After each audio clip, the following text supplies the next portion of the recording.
Hey everyone, and welcome back to another video. And in this video, I'm going to show you how to factory reset your Nintendo Switch 2.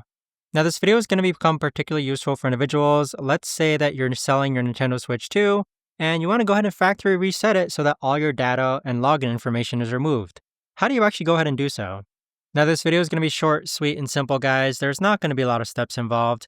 But in order to do this, what you're first going to do is that let's turn on our Nintendo Switch 2. And then what we're going to do is that we're going to navigate to where it says settings, which is this option here. Afterwards, go ahead and scroll all the way down, find where it says system, and then afterwards, scroll down once again, and then click on data clear options. Once you click on data clear options, you have a few options here: clear cache, clear keyboard history.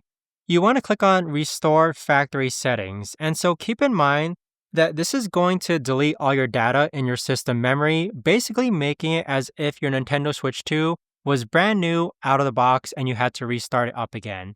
But that right there, guys, is the best and easiest way that I know of to actually go ahead and factory reset your Nintendo Switch 2. If you guys know of a better or easier way to actually do this, let me know in the comments down below. I would love to know. Thanks so much for watching, and I'll see you guys all in the next video.